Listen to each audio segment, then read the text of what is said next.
Mom, just call an Uber. That's what my son told me the day I was discharged from the hospital after surgery. The doctor had said I shouldn't walk yet, so I sent him a message asking if he could come and pick me up when he had a moment. He replied almost instantly, telling me that he and his wife were too busy, that they couldn't keep dropping everything for me every time. I read that text over and over, trying to understand how the same boy who once held my hand crossing the street could now sound so distant. Sitting there in that wheelchair, still weak from the anesthesia, I waited for him to change his mind, but no other message came. So, I called for a ride myself. I didn't know that the person who came to pick me up would be the one to uncover everything my son had been hiding. Lies, debts, betrayal, and that this ride home would change my life forever. My name is Helen Monroe. I'm 65 years old, and 3 hours ago, a surgeon removed my gallbladder. The operation went well, at least that's what the doctor said. I don't remember much after they wheeled me into recovery, just bright lights, the smell of antiseptic, and the steady beep of the monitor beside my bed. Everything looked clean, white, and cold, like the world had been scrubbed of color. The nurse helped me sit up, wrapped a blanket around my shoulders, and told me I could go home. My hands were trembling as I reached for my phone. The first person I thought of was my son, Ethan. He's my only child, my pride for most of my life. I've spent years watching him become a husband, a father, a man. And somehow, somewhere along the way, we stopped speaking the same language. Still, I typed the message with the same hope any mother would have. Ethan, sweetheart, I've been discharged. Could you come pick me up when you have time? I watched the little dots appear, disappear, then come back again. His reply came faster than I expected, short, sharp, and cold. Vanessa said we can't keep dropping everything for you every time. Just call an Uber. That was it. No. Are you okay, Mom? No. How do you feel? Not even a simple glad you're out. Just that one line that sliced through whatever warmth was left between us.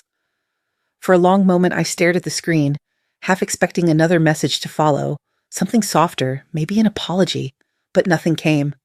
The phone just sat there in my hand heavy as a stone, while the nurse waited beside me with polite patience. I forced a smile and told her I'd call a car. She nodded and went to handle the paperwork. As she left, I looked around the room one last time. The bed neatly made, the IV stand standing tall like a ghost beside it. The air smelled like disinfectant and loneliness. Outside the window, the sun was already setting over Portland, washing the hospital walls in gold. I could see people walking to their cars, laughing, talking, going home to someone. I was going home too, but the thought didn't feel comforting.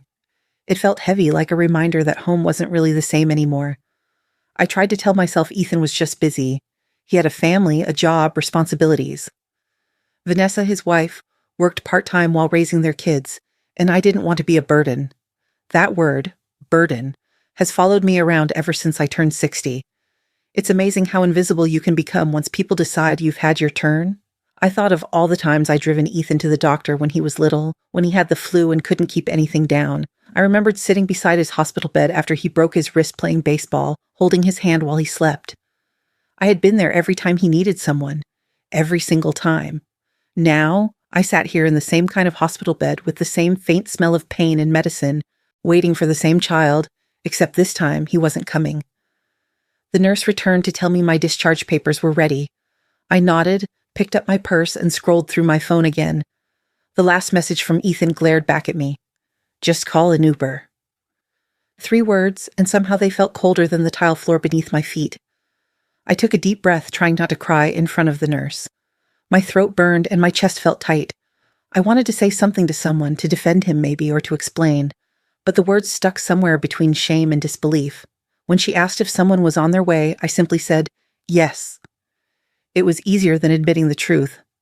She smiled kindly, probably thinking I meant my son. I didn't correct her. As she wheeled me toward the sliding glass doors, I caught a glimpse of myself in the reflection. Hair flattened from the pillow, face pale, eyes tired but alert. It was strange, realizing how familiar I looked to myself, and yet how foreign I must seem to everyone else. The automatic doors opened, and the evening air hit my skin. It was cool, fresh, and for the first time all day, I felt something other than numbness. I pulled the blanket tighter around me and looked down at my phone again. Still no new messages. I tapped the screen once more, rereading his words, each one colder than the last. Just call an Uber? That was the moment something inside me changed. It wasn't anger, not yet. It was clarity, the kind that hurts more than anger ever could. Because in that single moment, sitting in that wheelchair at the hospital entrance, I understood something I hadn't wanted to face for years, that the boy who used to run into my arms crying "Mommy" was now a man who saw me as an inconvenience. And there's no surgery in the world that can fix that kind of pain. You're never truly alone until the people you love most make you feel invisible. The nurse wheeled me toward the main doors, and the smell of disinfectant gave way to the crisp, late afternoon air. The world outside looked almost too bright after the pale silence of the recovery room. The sun was low, painting the hospital driveway in gold and shadow. I expected to see a taxi waiting, maybe the dull glow of an Uber sign through a windshield. But instead there was a man standing by a silver Toyota, clean shirt, no tie, sleeves rolled up, holding something like a file in his hand. He looked straight at me. "Mrs. Helen Monroe?" His voice was low and steady, the kind that carried quiet authority. I hesitated. "Yes." He stepped closer. "My name is David Lawson. I'm with Cascade Federal Trust." He paused as if measuring his next words carefully. "I need to speak with you, ma'am. It's about your son." For a second, I didn't process what he'd said. My son? About Ethan? He must have seen the confusion on my face because he added gently, "There are a few issues in your son's loan file, and I believe you might be listed on some of the documents." My throat tightened. I gripped the armrest of the wheelchair. "His loan file?" David nodded once. "Yes, ma'am. It would be best if we spoke privately." The nurse looked at me unsure. "Do you know him?" she asked quietly. I shook my head. "No, but it's fine." I wasn't sure if I was convincing her or myself. David opened the back door of the Toyota and waited. Something about his manner, calm, polite, professional, made it hard to refuse. Maybe it was the pain medication, maybe I was too tired to think clearly, or maybe I just didn't care anymore. After the day I'd had, one more stranger didn't seem like such a threat. "I can give you a ride home," he said, his voice even. "We can talk on the way. It won't take long." I hesitated. My son's message flashed again in my mind. "Just call an Uber." I gave a small nod. "All right." The nurse helped me into the car, making sure I was settled before handing me my discharge papers. "Take care, Mrs. Monroe," she said kindly. The door shut, and the sound of it echoed louder than I expected. The quiet inside the car felt heavy, like the air itself was waiting for something. David adjusted the mirror, started the engine, and we pulled away from the hospital curb. For a few minutes, neither of us spoke. The city moved past the window, people walking dogs, parents pushing strollers, everyone busy with their ordinary lives. Finally, I broke the silence. "You said this is about my son's loan file. Is something wrong with it?" David glanced at me briefly before turning his eyes back to the road. "It might be nothing serious," he said, "but there are some irregularities that need clarification. You're listed as a co-borrower on his mortgage application." The words didn't make sense at first. "Co-borrower? No, that can't be right. Ethan's told me I was just a reference, that the bank needed someone trustworthy to confirm his character." David's tone stayed professional, but his expression softened. "That's not how it appears on the paperwork." I felt the blood drain from my face. "So, what does that mean?" He slowed the car at a red light, hands resting calmly on the steering wheel. "It means, Mrs. Monroe, that if your son defaults on his payments, the bank will look to you for the debt." I stared at the dashboard, unable to speak. The hospital bracelet on my wrist caught the light. I thought about the countless times Ethan had come to me for help. Small loans, rent money, childcare when Vanessa couldn't manage. I'd always said yes. Always. David's voice broke through my thoughts, steady but kind. "I'm sorry to bring this up when you've just had surgery, but it's important you know what's been happening." I swallowed hard. "You said there are irregularities. What kind?" He hesitated. "I think it's best we talk about that when you're home and comfortable."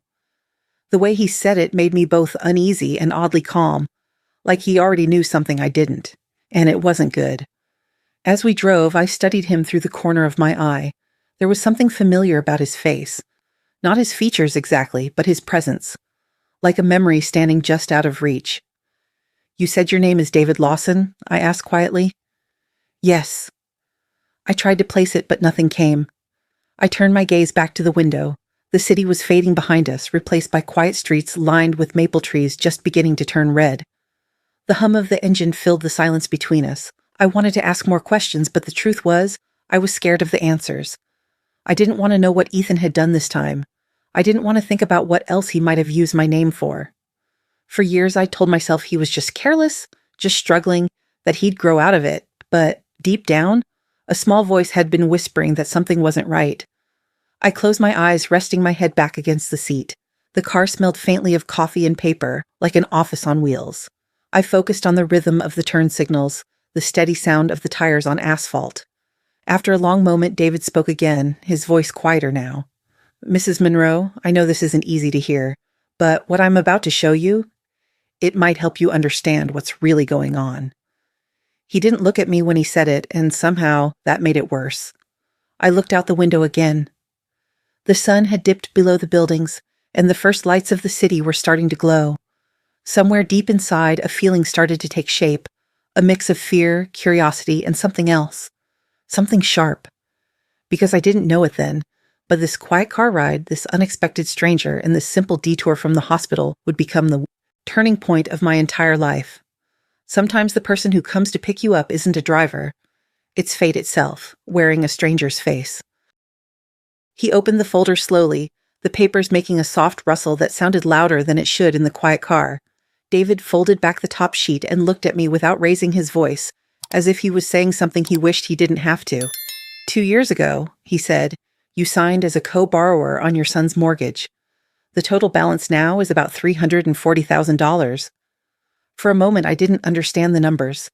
They were too big to hold in my head. They sounded like somebody else's problem, like an account balance on a distant bank screen I had no business looking at. Then the words landed heavy and precise, and suddenly my hands were cold. "I only signed as a reference," I said, laughing off a panic I didn't want to feel. "He told me it was just to vouch for him. The bank needed someone he trusted." David's face didn't change. He closed the folder and slid it toward me. The first page had my name, my address, my signature. Neat, my usual careful script, right next to Ethan's. There were fields filled in with numbers and legal language I only half recognized. At the bottom, a small box declared, co-borrower, joint, and several liability. He tapped that line with one finger. "Mrs. Monroe, that phrase means if he defaults, the bank can pursue you for the debt. They can place a lien on property, garnish accounts, and in some cases pursue retirement funds if those are not protected. You are legally responsible, the same as Ethan." Something inside me loosened and slid away. I remembered the night he'd brought the papers home. Ethan had been nervous in that way he gets when he's asking for something he knows he shouldn't. Vanessa had smiled like she always does, warm, practiced. They'd made me tea and insisted I sit down.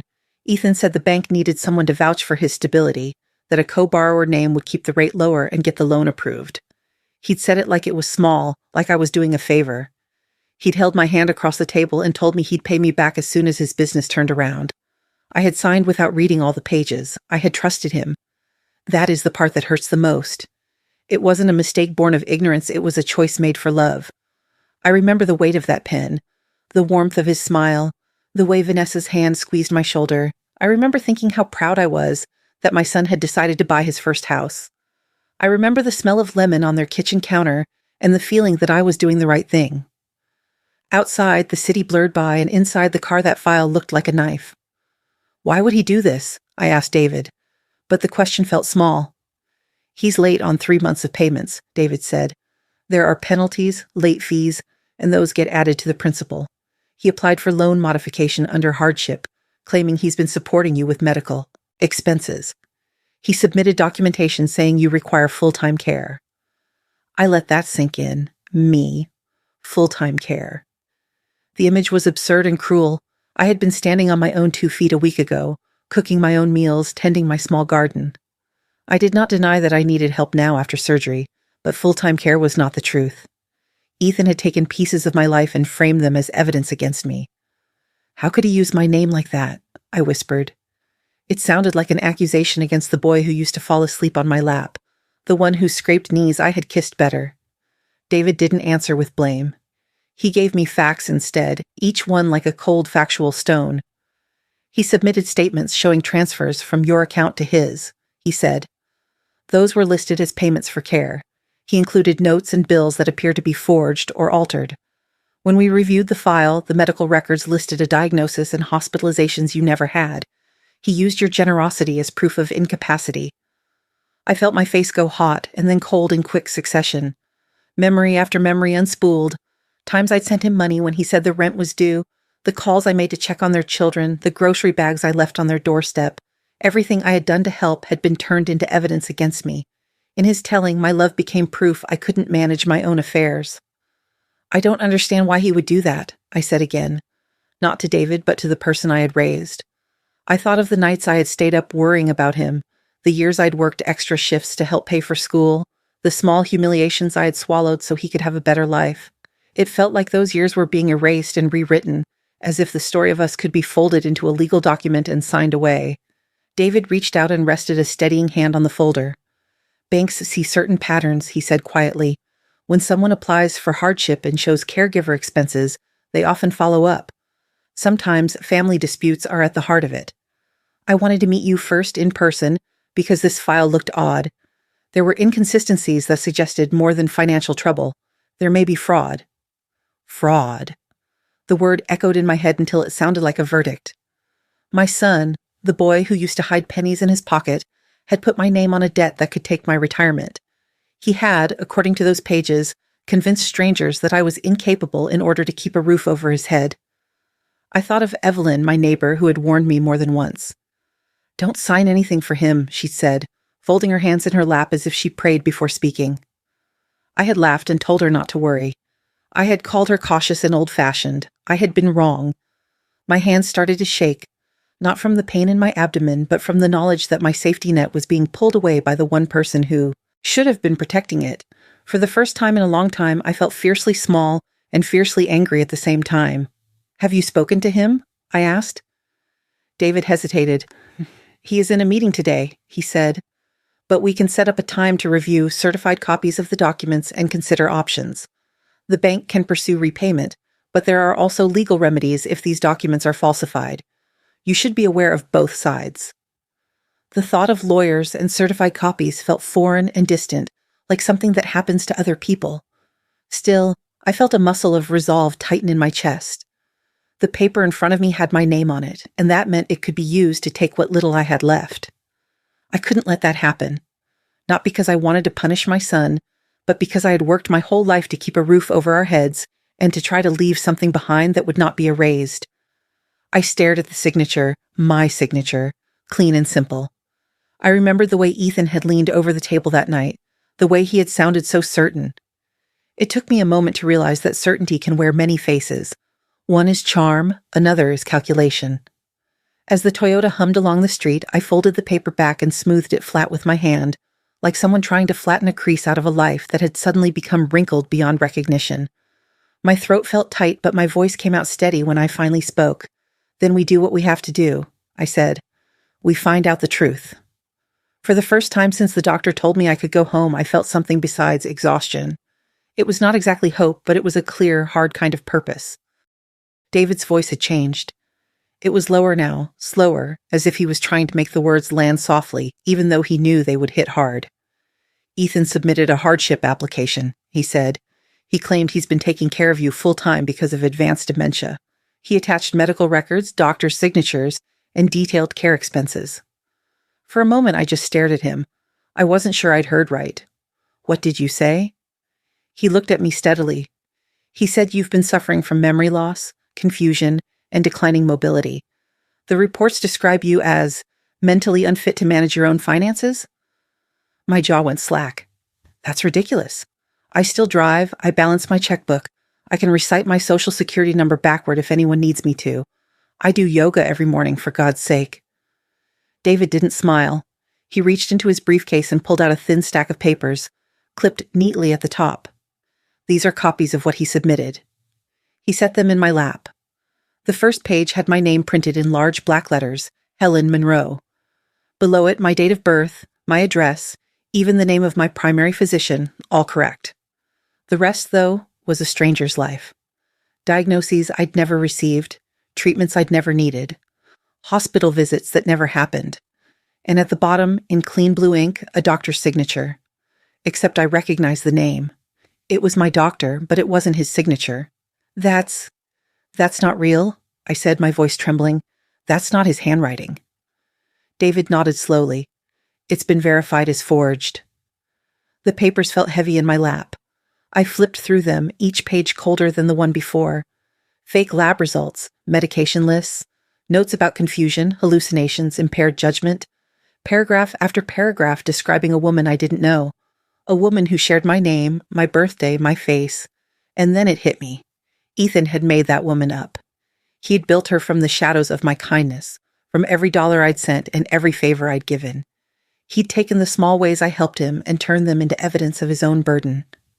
David continued, his voice steady but quieter now. He also submitted your bank statements. Every transfer you've made to him over the past 2 years, listed here as care payments. According to his application, you pay him for nursing, food preparation, transportation, and home assistance. I looked up at him in disbelief. Those were gifts. For the kids, for school, for groceries. I know, David said gently, but in the documents they're described as income. He claimed you're his dependent and that he's been financially supporting you. I pressed my hand against my chest. It felt like something was breaking, slowly, in small pieces. Why would he do this? I asked, but the question came out as a whisper. Why lie like this? David looked out the windshield for a moment before answering. People get desperate when they're in debt. They make decisions they wouldn't normally make. Sometimes they tell themselves it's temporary. They just need a little time. But falsifying records? That's a different kind of choice. A different kind of choice. That phrase stayed with me. I turned my face toward the window. The reflection stared back, pale skin, tired eyes, hospital wristbands still around my arm. I looked like a woman who'd survived surgery, not one losing her mind. Yet according to the papers in my lap, I was incompetent, fragile, dependent. I thought about Ethan filling out those forms. Did he hesitate when he wrote my name? Did he feel even a flicker of guilt when he forged that signature? Or had he convinced himself he was doing it for me, for the family, as he always said when he needed something? The car slowed as we reached a stop sign. I could hear the faint clicking of the turn signal, steady and patient. David's voice broke the silence again. He's used your generosity as proof of your incapacity. Every time you transferred money to help him, it became evidence that you couldn't manage your own finances. Every message where you offered help, every note or check you sent, he's turned them all into documentation of your so-called decline. I didn't realize I was crying until a tear hit the paper in my lap, smearing one of the typed words. That's cruel, I said quietly. He's using my love against me. David nodded once. Yes, and that's why I wanted to meet you myself. Because if we pursue this as fraud, it becomes a criminal matter. Elder financial abuse, document falsification, bank fraud. But first, we need proof that you're capable and aware that these signatures and statements weren't authorized by you. I gave a short, bitter laugh. Capable and aware? After what he's done, I've never been more awake in my life. For a while, neither of us said anything. The hum of the car engine filled the space between us. Outside, the light had changed. The sky was deepening into evening, the streets lined with trees and warm porch lights flickering on one by one. I ran my thumb over the signature again. My name was there, neat and perfect, but it wasn't mine. Not this time. Someone had copied it, traced it, and used it to build a story where I was the helpless one, the dependent mother to a struggling, selfless son. It was a story that made him look good and me look gone. The realization settled over me like cold air. For a long time, I told myself Ethan was just careless, just immature, that he made mistakes because life was hard, not because he meant harm, but now I wasn't sure anymore. Maybe I'd been blind. Maybe love had kept me from seeing the truth right in front of me. I looked at David. What happens now? He met my eyes. Now, he said, we start gathering evidence. We prove who you really are. I nodded slowly, the words sinking in. For the first time that day, I felt something sharp beneath the exhaustion, a spark of anger, clean and focused, because I wasn't going to be the woman on those papers. Not anymore. When someone uses your love as proof of your weakness, you either break or you start fighting back. I finally turned to David. There had been something about him from the beginning, A familiarity that kept tugging at the edge of my memory. It wasn't his face exactly, but something in the way he spoke, measured and gentle, like someone who used to know how to make me laugh. I asked quietly, "Have we met before?" David didn't answer right away. His hands tightened on the steering wheel. When he finally spoke, his voice wasn't as steady as before. "Helen Reynolds," he said slowly. "Portland Station. The summer of 1980. For a moment I couldn't breathe. My maiden name, Reynolds, sounded like a ghost he'd just called back from the dead. I stared at him. "David? Lawson?" He gave a small, almost embarrassed smile. "Back then, it was Bobby. Bobby Lawson." My heart stopped. "You waited for me," I whispered. He nodded. 3 days. The sound of those 2 words broke something inside me. 45 years. 45 years since that train station, that summer, that boy. Tears blurred my vision. "My parents told me you left," I said, "that you got a job in San Francisco and didn't want to waste your life on a small-town girl." David shook his head slowly. "I didn't go anywhere. I came to your house the morning we were supposed to leave. Your father answered the door. He said you changed your mind, that you'd met someone else, that you were pregnant. He told me to move on." I covered my mouth. They lied to both of us. The car was silent except for the sound of the road under the tires. David exhaled a shaky breath that carried 40 years of what-ifs. "I tried to find you," he said. "I called. I wrote letters. A few months later, your family moved. 6 months after that, I found your father in town. He told me you were married and happy, and that I should leave you alone." I stared at my hands. My parents had done what they thought was right. They'd wanted me to marry a man with a future, not a boy with dreams and no money. I'd believed them when they said Bobby had left me first. I'd buried that summer deep inside me and never looked back, until now. David reached into his wallet and pulled out something folded and worn at the edges. He handed it to me without a word. It was a photograph, faded and soft, showing 2 young people sitting by Reed Lake, a girl with dark hair laughing, a boy grinning beside her, his arm barely brushing hers. I hadn't seen that picture in 45 years, but the memory of the moment came back in perfect detail. The sound of the water, the smell of pine, the weightless joy of believing the world belonged to us. "I've kept it all these years," he said quietly, "through college, marriage, divorce, everything." I pressed the picture to my chest, unable to speak. That night, after he dropped me home, I couldn't sleep. The words he'd said echoed in my mind, Portland Station. Summer of 1980, I got up, went to the small storage closet in my hallway, and pulled out a wooden box I hadn't opened in decades. Inside were old photographs, a few letters, and a bundle of postcards tied with ribbon. At the bottom of the box was an envelope I didn't recognize.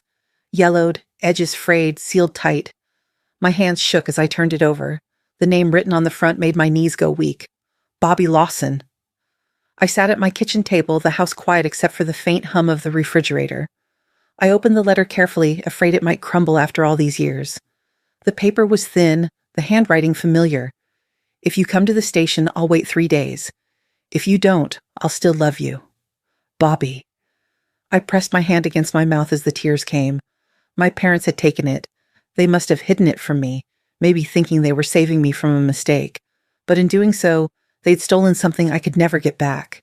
I stayed there for a long time, the letter spread out in front of me. I imagined him, a 20-year-old boy sitting on a bench at Portland Station, waiting for a train that never came, watching the sun set and rise 3 times, before finally walking away. All this time, I thought he'd abandoned me. All this time, he'd been the one left behind. When I finally went to bed, I placed the letter on my nightstand. The paper smelled faintly of dust and ink and something else. Maybe regret, maybe memory. I closed my eyes and saw that photograph again. 2 young faces by the lake, frozen in a happiness they thought would last forever.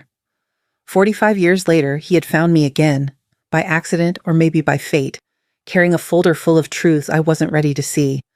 Maybe life has strange ways of returning what it takes away. We talked for hours that first night, long after the city lights had come on and the car's engine had cooled. David went over the options with the kind of steadiness that made legal things feel less like a courtroom and more like a plan that could be acted on. He said the bank could pursue repayment, that there were legal remedies if documents were forged, that fraud and elder financial abuse were serious charges. He said the investigators would need time, and they would want proof. I told him I didn't want someone else to save me. I didn't want to be the sort of woman who left her fate to strangers, no matter how courteous they were. I wanted to stand up. I wanted to look Ethan in the eye and know that I had done everything I could to show the truth. So we made a list. First, we started gathering paperwork. David gave me a folder and a pen and told me to write down every transfer I could remember, amounts, dates, reasons. I took my bank app and printed every transaction I'd made in the last 3 years. Some of them were small. $30 for milk, $50 for diapers, $100 for a surprise bill he'd called about late at night. Others were bigger. Rent, deposits, wire transfers, labeled only with initials. He helped me read the statements, pointing out the entries he thought would look suspicious when the bank reviewed them as care payments. The more we looked, the more obvious the pattern became. Money I had given freely, rebranded on paper as payment for services. Second, we archived messages and calls. I had screenshots of texts going back years, polite thank yous, receipts, photos of the kids at birthdays, even a message where Ethan had asked me to hold off on a bill for a week because payroll was late.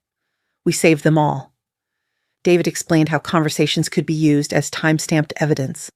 He taught me how to record calls legally in our state, one-party consent, and why it might matter to have my own voice on record, refusing or reminding or setting boundaries.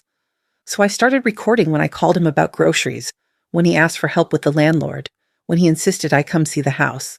I didn't like the idea at first, feeling like I was spying on my own son, but each recording made me feel less like a victim and more like someone taking control.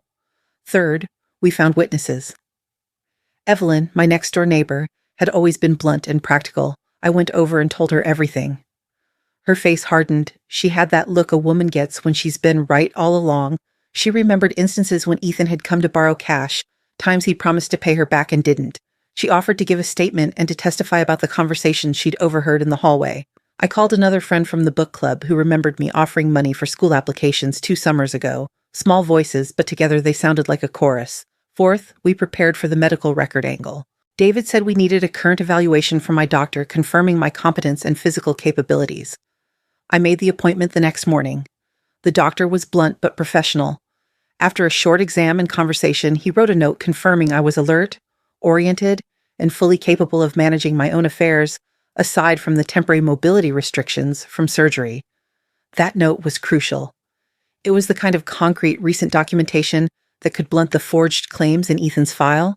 Alongside the paperwork, I began a different kind of work, fixing my body. The surgeon had warned me about overexerting myself, but he also said moderate, careful activity would speed recovery. Each morning I put on my walking shoes and took a short lap around the block, then 2 laps, then a whole row of houses. I wrote it down in the little spiral notebook David had given me. Day 1, 2 blocks. Day 2, 3 blocks. Day 6, took the long route. I added notes about how my breath felt, when my incision twinged, what I ate. It was small, but it was my record of being present. It was my proof that I could do the basics of daily life. I also wrote in the notebook what I planned to say. Not memorized lines, just the raw truth. I am not forgetful.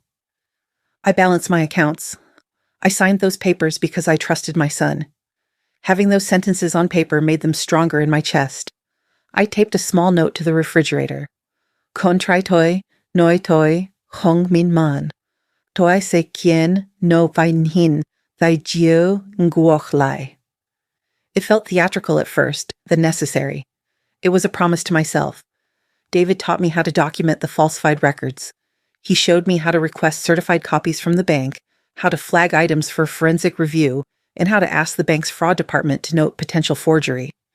He explained the timelines for reporting elder financial abuse to the state authority and how that could trigger a criminal investigation if the documents proved falsified.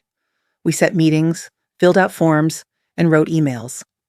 The thing that surprised me most during those days was how lonely taking action could feel, and how empowering at the same time. I kept thinking of Ethan as the same boy who'd fallen asleep on my lap, not the man whose handwriting I didn't recognize in those files. Each time I recorded another call or printed another statement, there was a small sting of betrayal, but also a building steadiness in my chest. This is what one does when one must protect the life one has built. There were hard moments. I had to explain to my daughter-in-law, carefully and without accusation, that the bank was reviewing a file and that I needed copies of certain receipts. Vanessa's voice wavered. The excuses started, and then the silence. Those were the parts that hurt more than anything the legal papers could. But even those silences were evidence in a way. Evidence of the distance and choice that had been made. By the end of the week, the folder on my kitchen table looked official. Receipts, printed texts, call logs, the doctor's note, statements, and signed witness affidavits from Evelyn and another neighbor. David sat with me as I organized everything into labeled sections. He taught me to build a timeline. When transfers happened, what messages were sent, what events coincided. A coherent story began to emerge, one that told a very different truth from the one Ethan had given to the bank. The last item we prepared was a simple, direct letter to the bank's fraud department, a formal statement from me explaining that I had not authorized any medical claims, that my signature on certain documents had been misused, and that I was prepared to cooperate fully with investigators. David printed it, signed it as a witness to our meeting, and told me to hold on to a copy. That night, I wrote in the notebook, "I am awake, I am watching, I am ready." It was not a vow of vengeance, it was a vow of preservation, for my money, my dignity, and the life I had earned. When we scheduled the meeting with the bank for early the following week, I felt a quiet, unfamiliar nervousness. This wasn't about shocking Ethan into shame. It was about making sure the truth had a place to be heard, spoken by the person who had lived it. I would go to the bank as Helen Monroe, with my folder in a briefcase, with witnesses, with the doctor's note and the recordings, and with a voice that would not be mistaken for confusion. It was time to stop being surprised by what the people I loved would do. It was time to let them be surprised by what I could do. Prepared and armed with truth, I would walk into a room full of men and papers, not as the confused mother they painted on page 1, but as the person who would make them answer for what they had done. The conference room at Cascade Federal was bright enough to hurt my eyes. Everything gleamed, the glass walls, the polished table, the chrome legs of the chairs. It smelled faintly of coffee and air conditioning, the scent of people who lived inside offices. Ethan sat at the far end of the table across from a lone officer in a navy suit. His tie was loose, his voice firm, rehearsed. He had a stack of papers in front of him, the same stack I'd seen in David's file. "My mother has been struggling with memory issues for over a year," he said, the tone of someone making a case, not telling the truth. "She's not able to manage her finances, and I've been handling her care. It's been a lot of pressure, but family comes first." The lone officer nodded politely, scribbling notes. David stood beside the window, hands clasped behind his back, expression unreadable. His presence was calm, but his eyes were sharp, the kind that missed nothing. When Ethan paused to catch his breath, David spoke. "I appreciate your concern for your mother, Mr. Monroe," he said evenly. "But before we proceed, I think it's best we hear from the person this application is about." Ethan frowned. "What do you mean?" David turned toward the door. "Mrs. Monroe, would you join us, please?" The room went still. I pushed the door open slowly, the soft click echoing louder than it should have. My heart was beating hard, but my hands were steady on the cane. I'd chosen a pale blue dress that morning. Simple, neat, the kind of thing that said I'm fine without needing to explain. The sunlight from the window hit the metal tip of my cane, sending a small reflection across the table. Ethan's head snapped toward me. The color drained from his face. "Mom," he stammered. I gave him a small, polite smile. "Please, continue." For a moment, no one breathed. The only sound was the faint hum of the air conditioner. The lone officer glanced between us, clearly confused. "Mrs. Monroe," he said hesitantly, "perhaps you'd like to sit down." "I'd prefer to stand," I replied. "If I sit, I might fall asleep, and I wouldn't want anyone to mistake that for confusion." David's mouth twitched just slightly, a ghost of approval. Ethan opened his mouth again, but the words came out disjointed. "Mom, this isn't what it looks like. Mr. Lawson just wanted to clarify." I raised my hand. "No need to explain, Ethan. I've read the documents. The ones where I supposedly have dementia. The ones signed by a doctor who's never seen me. I'm here because I thought it would be polite to let everyone see how lucid I really am." His lips parted, but no sound came. David pulled out a chair for me then, and I sat down deliberately, laying my folder on the table. The label on the front read simply, "Evidence." The lone officer cleared his throat. "Mrs. Monroe, are you saying these documents are inaccurate?" "Inaccurate," I said, "would be one way to describe forgery." I opened the folder and slid a set of papers across the table, the certified statement from my doctor, The witness affidavits, the transaction logs, the screenshots. This, I continued, is my handwriting, my memory, and my sanity, all in one place. Ethan's hand twitched toward the papers, but he didn't touch them. His voice broke a little. Mom, I was trying to protect you. It wasn't— Protect me? I interrupted. From what? From living my own life? From knowing that you turned my generosity into evidence of my weakness? David's tone stayed even.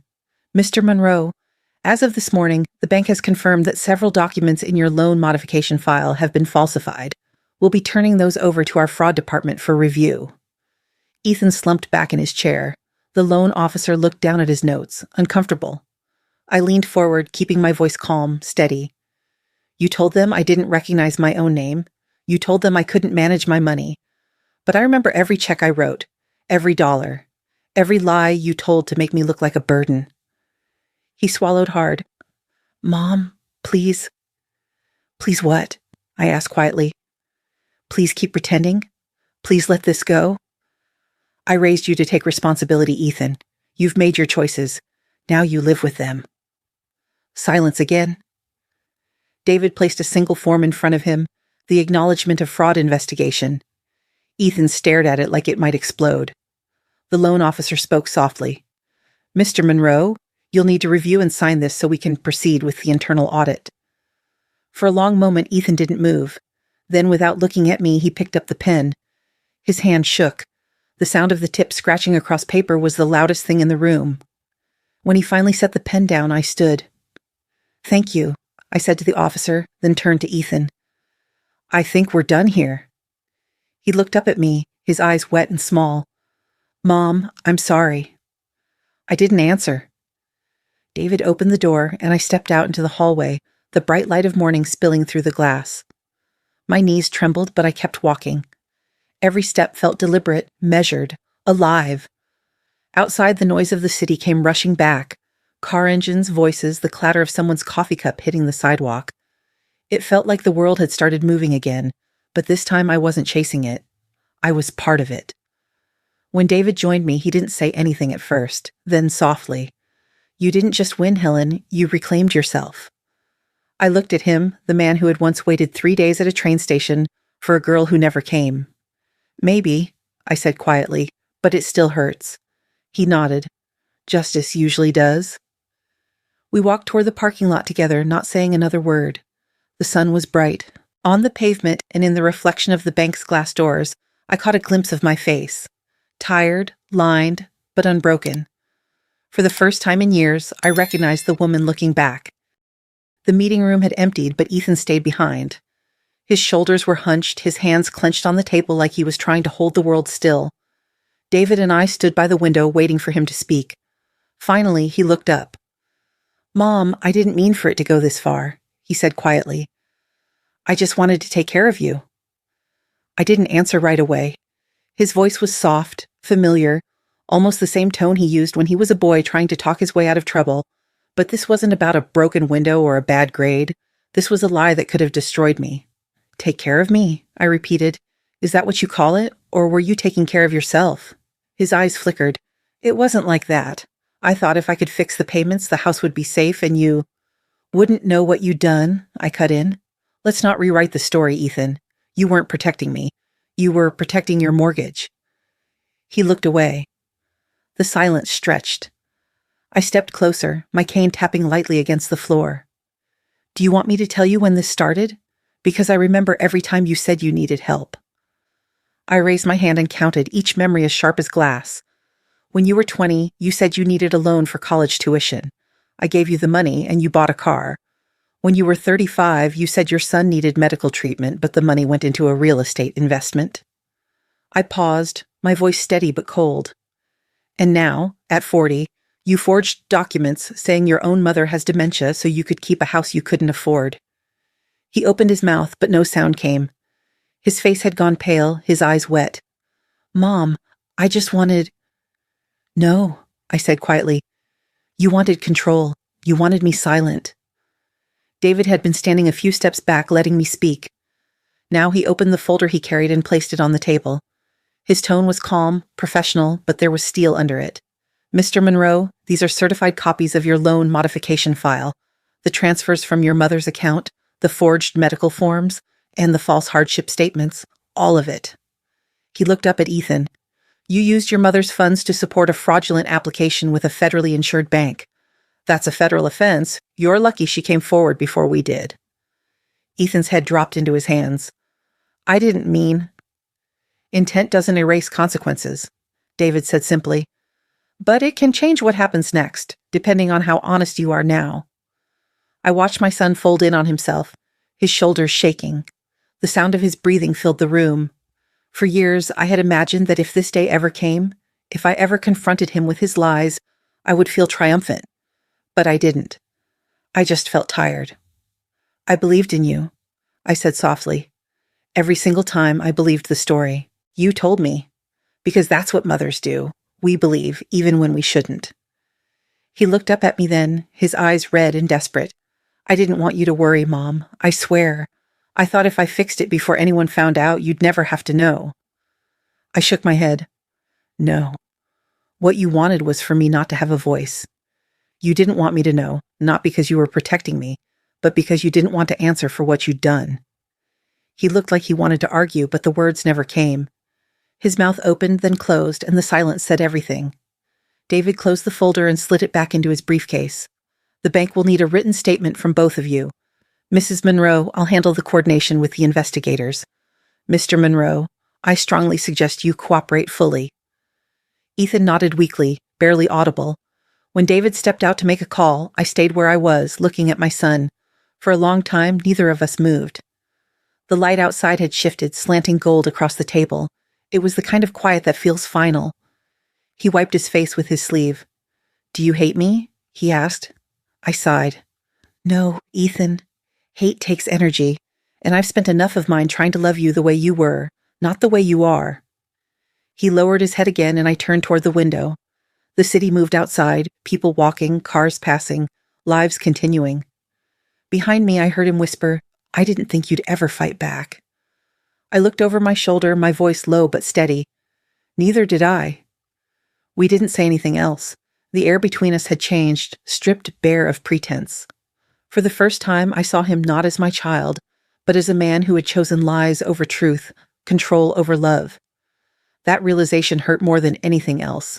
Not the money, not the legal mess, not even the betrayal. It was the simple, brutal fact that the person I had once trusted with my life had become someone I didn't recognize.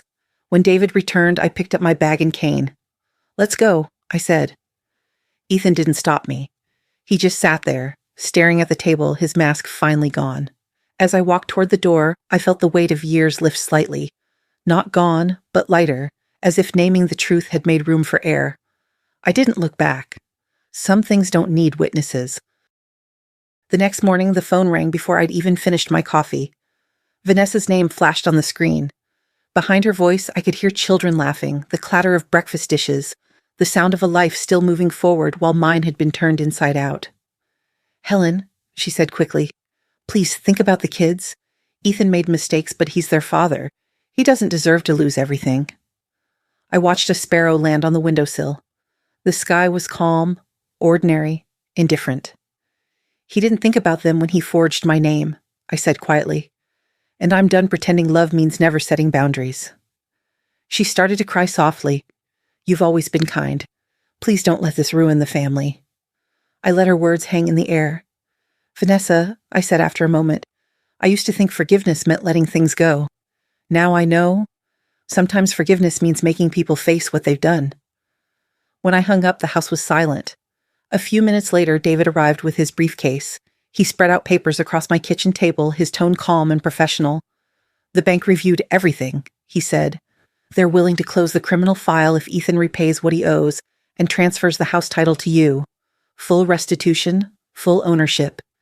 You decide if he stays as a tenant. The words settled in the air like dust. I stared at the printed lines. Restitution, transfer, lease. So sterile, so final. So if I agree, I asked, there won't be federal charges? Correct, David said. It's not forgiveness, but it's closure. You'll be protected, and he'll have a chance to make amends. I thought of Vanessa's voice trembling through the phone. of the grandchildren who didn't know any of this, of the boy Ethan once was, and the man he had become. Finally, I nodded. We'll do it. I'll pay the debt. The house becomes mine. They can rent it if they choose. David's eyes softened. That's fair. It's not about fairness, I said quietly. It's about teaching him what loss feels like. He didn't argue. He just slid the draft agreement across the table and waited while I read. The terms were clear: restitution within a year, full transfer of title, option to stay under a legal lease, and standard eviction if payments lapsed. Clean, unemotional. When I finished, I signed at the bottom and pushed the document toward him. File it today, I said. He gathered the papers and nodded. This isn't revenge, Helen, it's consequence. I looked out the window again. The sparrow had flown away. I know, I said. Justice isn't supposed to destroy people. It's supposed to remind them what can be lost when they stop valuing what matters. David smiled faintly, then closed the briefcase. Then let's give them that reminder. As he left, I stood by the window watching the afternoon light stretch across the kitchen floor. For the first time in months, the silence didn't feel heavy. It felt like something had finally settled, like balance. That night, I wrote in my notebook, Day 43, I didn't forgive. I didn't forget. I simply decided the lesson had to be learned. That afternoon, the sky over Portland was a soft gray, the kind of sky that doesn't choose between rain or light. I drove slowly to my son's house, the place I had once helped him buy without realizing it. My hands didn't shake on the wheel, though my heart beat harder than usual. When I arrived, Vanessa opened the door. Her hair was perfectly styled, her lipstick carefully applied, but her eyes were red underneath the makeup. The children weren't there. I could hear the faint hum of a television from another room, but no laughter. Come in, she said quietly. The house smelled like cinnamon and disinfectant. I noticed the flowers on the counter, too bright, too intentional. The same kind of gesture you make when you're trying to cover something that's already rotting underneath. Ethan was sitting at the dining table, papers already laid out, a pen resting neatly beside them. His face looked older, drawn, a little lost. For years I had seen him as a man who simply needed guidance. Today he looked like someone who had already been judged. By life, by guilt, by himself.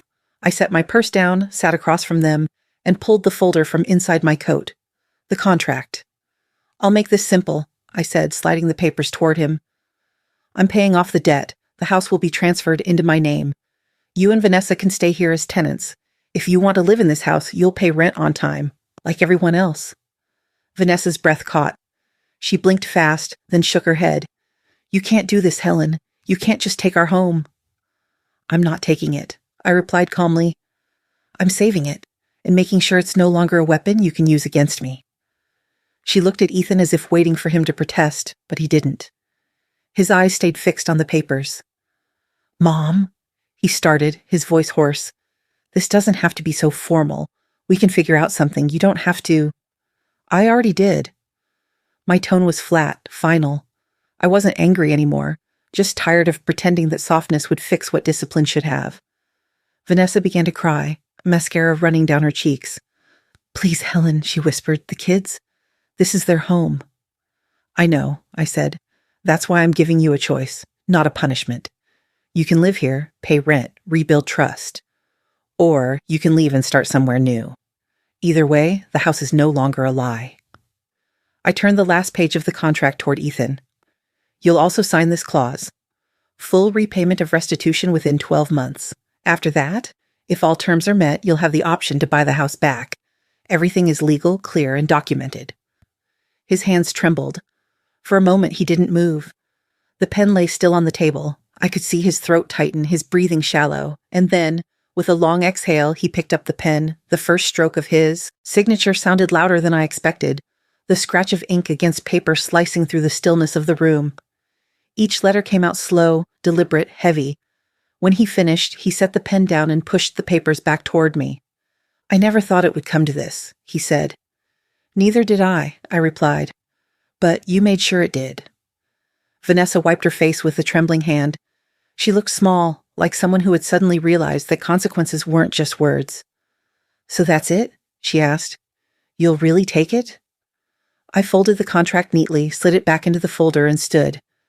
It's not about taking, I said softly. It's about balance. You built this house on my name. I'm just reclaiming what was always mine to begin with. Through the window, I saw movement. Evelyn, my neighbor, standing by her porch across the street.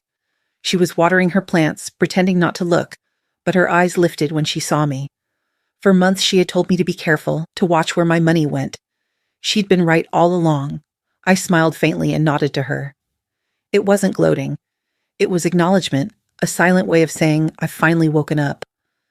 David stood near the doorway, quiet as always, holding the notary packet. He caught my glance and gave a small nod. Everything about him was steady, grounding. As he handed me the final document to sign, I felt a strange mix of relief and sorrow. This wasn't victory, this was consequence, something colder, heavier, and truer. When I signed my name, I didn't feel power or satisfaction. I just felt peace, the kind that comes when you finally stop bleeding for people who never learned to stop taking. Ethan's voice broke the silence. Mom, what happens now? I looked at him, the boy who used to fall asleep in the back seat on long drives, the man who had turned his desperation into deceit. Now, I said quietly, you live with your choices, just like I had to live with mine. No one spoke after that. The air in the room was heavy, but it was honest. I gathered the papers, slipped them back into my folder, and walked toward the door. The late afternoon light fell across the kitchen, touching the walls, the photographs, the small traces of family that still clung to the place. As I stepped outside, the wind carried the faint sound of children laughing somewhere down the street. It didn't hurt this time. It just reminded me that life keeps moving, even when love has to change shape. I closed the car door, glanced once more at the house, and whispered, maybe to myself, maybe to the universe, justice isn't a gavel hitting wood. It's the sound of a pen in the hand of someone they once called weak. And with that, I drove away. That night, the house was finally mine. The papers were signed, the accounts cleared, and for the first time in years, I sat in a home that truly belonged to me. Not just on paper, but in peace. The wind pressed softly against the windows, rattling them just enough to remind me that outside, the world kept moving. Inside, it was still. On the table sat a folder, my copy of the contract, its edges perfectly aligned beside a steaming cup of tea. The faint scent of jasmine filled the air, mingling with the hum of the old radiator. It was a simple scene, but to me, it felt like reclaiming oxygen after years of holding my breath. I turned on the small radio that had followed me through every move of my life. The static cleared and a familiar melody drifted through the room, The Way We Were. Barbra Streisand's voice was soft, steady, and a little cracked with time like mine. The lyrics floated around the room, stirring memories of another lifetime. The girl at the train station, the woman who believed family love could fix anything, the mother who had spent years apologizing for existing. Now she was gone. The phone buzzed beside me. David's name lit up the screen. I smiled before I answered. Everything's finalized, he said. His tone was gentle, but I could hear the exhaustion underneath, the kind that comes from carrying someone else's burden until it's finally set down. You're officially listed as sole owner of the property. The bank has closed the file. No more calls, no more questions. For a moment, I didn't say anything. I just listened to his voice, steady and reassuring, like the last note in a song you don't want to end. Helen, he asked softly, are you all right? I looked around the quiet room, the contract, the tea, the music, the faint warmth of the lamp against the curtain. And for once, I didn't feel the weight of absence.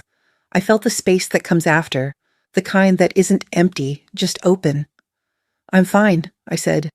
For the first time in a long while, this house feels calm. David exhaled on the other end, the sound of relief carrying through the line. You deserve that. Maybe, I said quietly, but I think I just earned it. He laughed softly, and for a moment we didn't need to say anything more. The wind brushed against the windows again, gentler this time, like it had accepted its place outside. After I hung up, I stayed there for a while, letting the song play to its end. I thought about Ethan and Vanessa, about how they were probably sitting at the same kitchen table, staring at the same walls, realizing what their choices had cost them. I hoped they would find their own quiet someday, not the kind born from guilt, but from understanding. Justice had never been about punishment. It was about recognition, about drawing a line and saying, this is who I am. This is what I won't let you take from me again. The clock ticked, softly in the background. The tea had gone warm, and the radio shifted into another song I didn't know. I didn't turn it off. The sound filled the silence just enough to keep it from feeling empty. I thought of the girl I once was, the one who believed love meant sacrifice, who mistook silence for peace. She had survived heartbreak, betrayal, and her own blind hope. And now, sitting in the stillness of my own home, I realized she had finally grown into someone who didn't need to be rescued. I finished my tea, turned off the lamp, and sat for a moment in the half-light. Outside, the wind had died down completely. The night was quiet. Not hollow, just calm. For the first time in years, I wasn't afraid of the silence. It didn't feel like loneliness anymore. It felt like reward. 3 days later, there was a knock on my door. When I opened it, Ethan stood there holding a manila envelope against his chest like a shield. His face was pale, his eyes red, but his hands were steady. For the first time in a long time, he looked like my son again, stripped of arrogance, stripped of excuses, just a man trying to face what he'd broken. "Mom," he said softly, "this is a cashier's check for $67,000. I sold my company." His voice trembled, but he didn't look away. "I know it doesn't fix what I did. I don't expect forgiveness. I just want to start over if you'll let me." I didn't speak right away. The silence between us felt fragile, like a thin thread that could either snap or tie us together again. I stepped aside and nodded toward the kitchen. "Come in," I said. "Sit down." The afternoon light poured through the window, catching the dust in the air, turning it into something soft and golden. I poured 2 cups of tea, jasmine like always, and set one in front of him. "Drink," I said quietly, "and for the first time in 40 years, tell me the truth." He hesitated, then exhaled. What came out wasn't a defense. It was confession. He told me about the business, how the pandemic had cut his income in half, how the loans had piled up, how pride had kept him from asking for help honestly. He told me about Vanessa's panic, about the nights he'd stared at the ceiling wondering how to save his family, about the stupid, desperate thought that maybe, if he could just buy a little time, everything would fix itself. "I knew it was wrong," he said finally. "Every time I saw your name on those papers, I felt sick.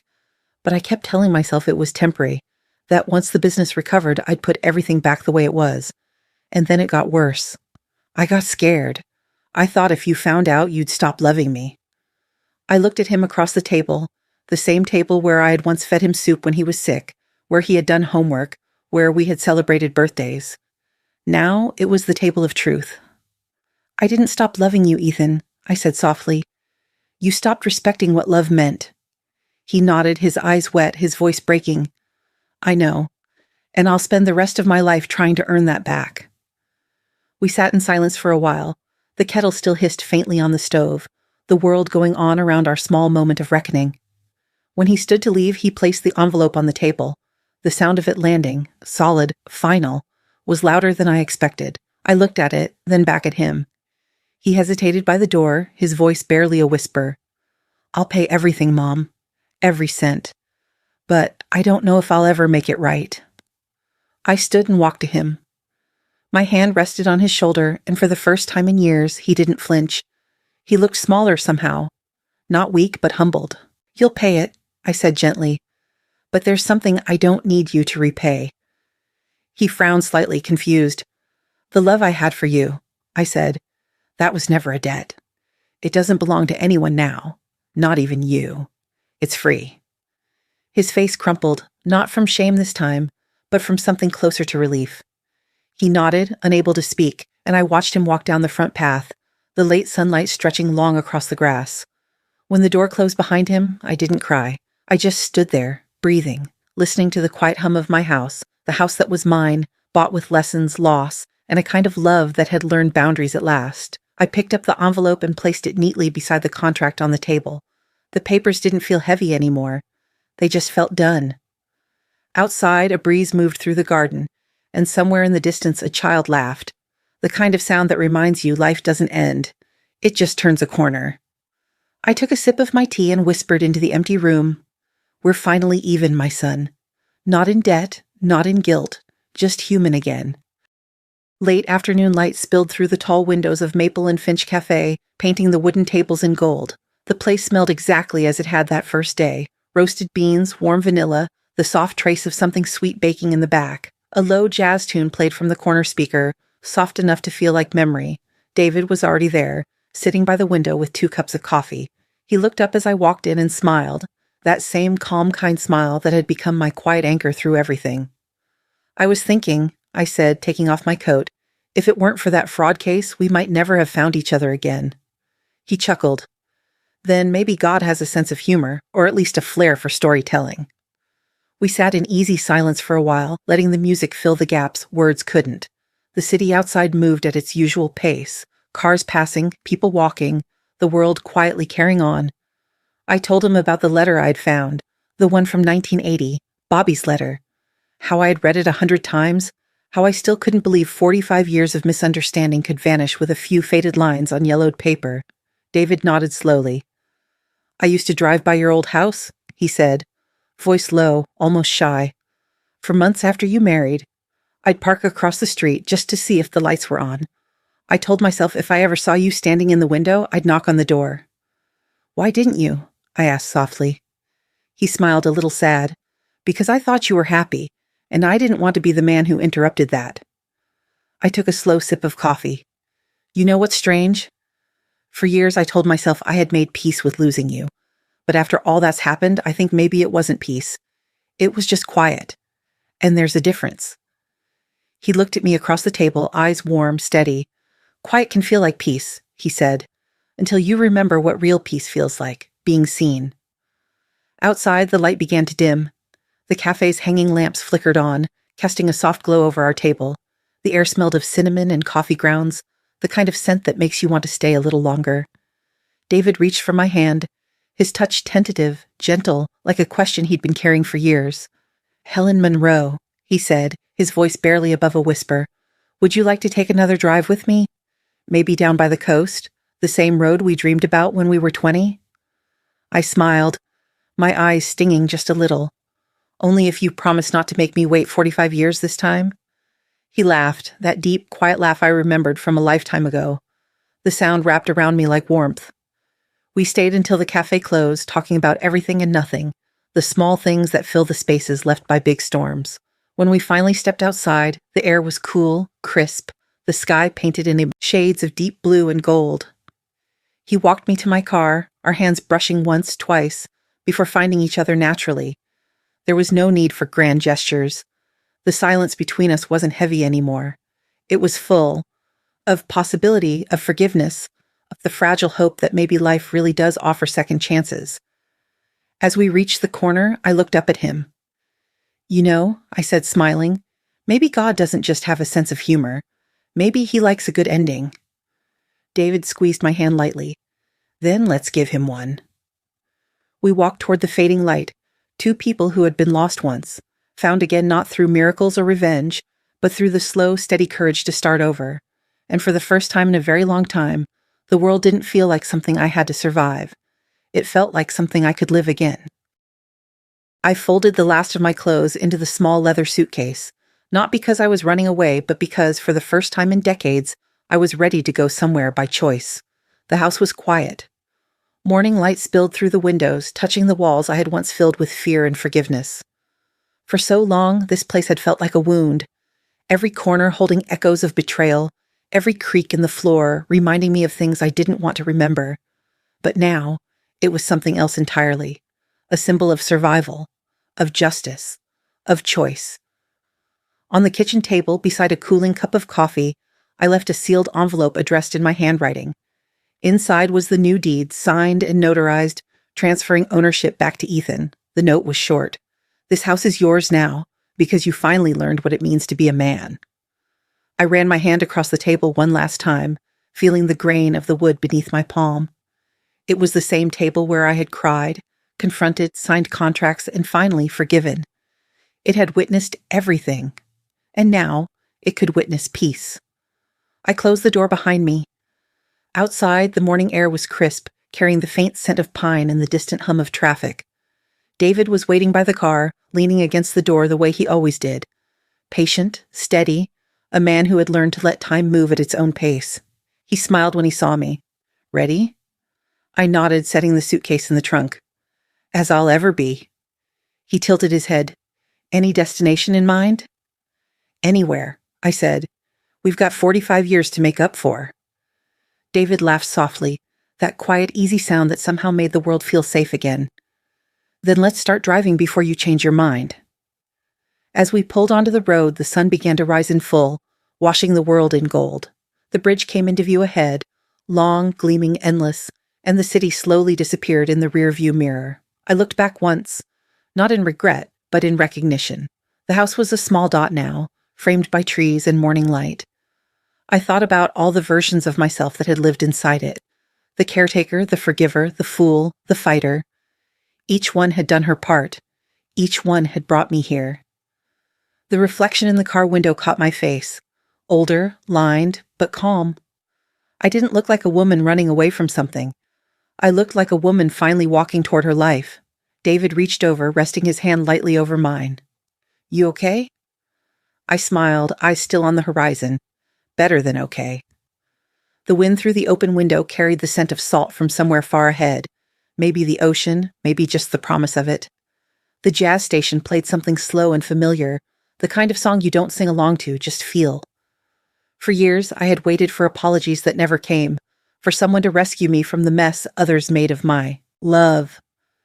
But as the bridge stretched out beneath us, I realized I didn't need either anymore. I had rescued myself. The sunlight flashed across the windshield, turning everything white for a moment. A brief, blinding reminder that freedom often arrives quietly, disguised as an ordinary morning. I turned to David, smiled, and whispered, "You know, I think this is what peace actually feels like." He glanced at me, eyes soft. "No revenge?" I shook my head. "Oh, I got my revenge." He raised an eyebrow. "The best kind," I said. Outside, the road opened wide, the world waiting. I leaned back, feeling the warmth of the sun on my face, the steady rhythm of the car beneath me, the sound of my own heartbeat. Not afraid, not bitter, just alive.